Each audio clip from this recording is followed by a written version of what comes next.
What's up, guys? Stephen Bogren here from Pro Physique. Today what I want to talk about is your passion getting in the way of your success?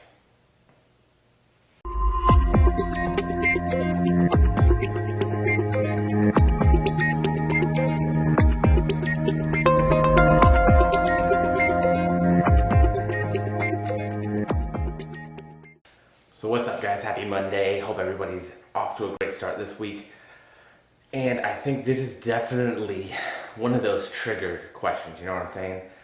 So hopefully you were a little bit triggered enough to watch it today. I think it's some good information. I think it's a very valid point that a lot of people fail to, unfortunately, really get.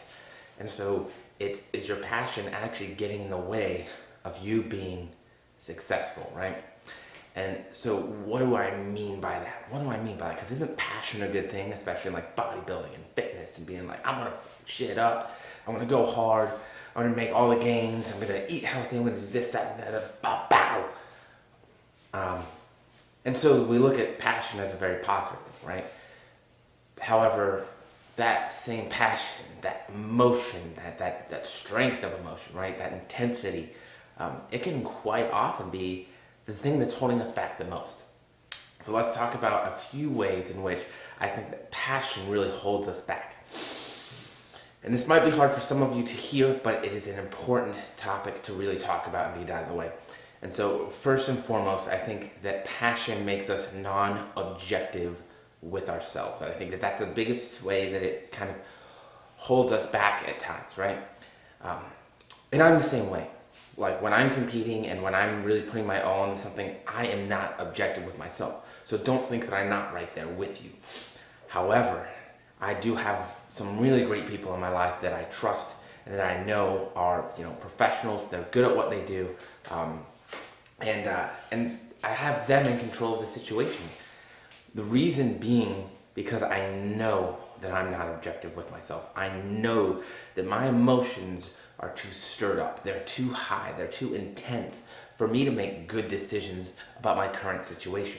And because of that, I know that I need to have someone else who I can trust that is also qualified and competent enough to help me to get to my goals. So one of the big things is that they reel me back the fuck in. That is important, right? I cannot tell you how many times I'm getting over all worked up or I'm getting crazy and stuff's just going wrong.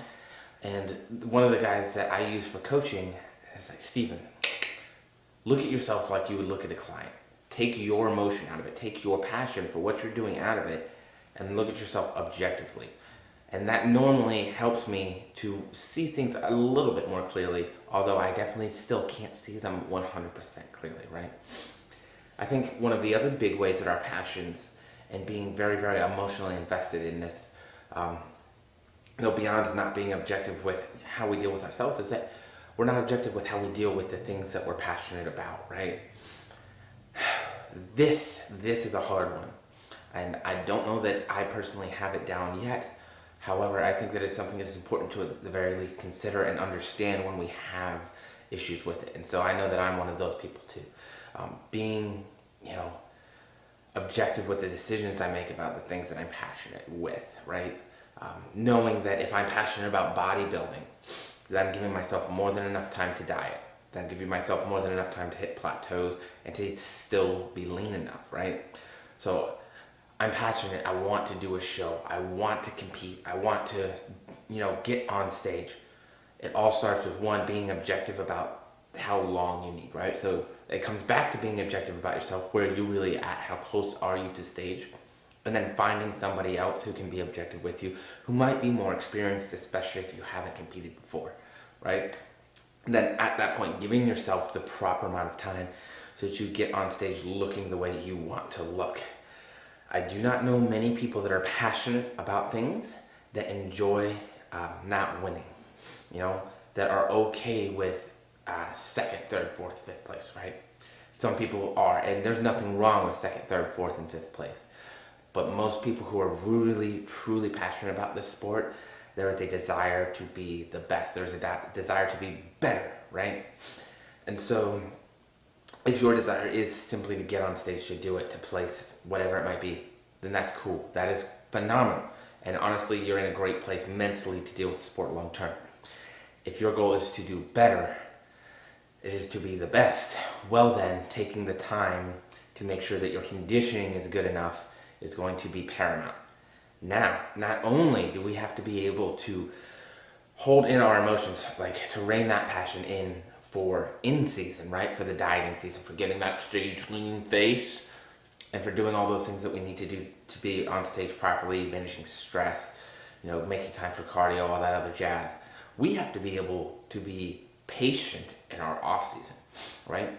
Because if you are an athlete, it takes time as a physique athlete to put on muscle mass. Adding muscle is an adaptation. I use the word specifically, adaptation. Why? Because adaptations do not happen over short periods of time. They take time to happen.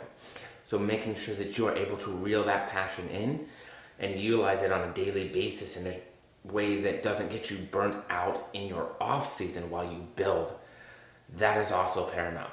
And when I talk about an off season, if you're a natural athlete and your off season is less than a year, you didn't make enough progress, okay? You need at least a year to really make progress. And what I normally recommend is 1 to 2 years in between competition seasons to truly progress to where you're gonna see that extra muscle when you diet down. You're gonna see the change in muscle density, right? We're gonna have noticeable changes at that point in time.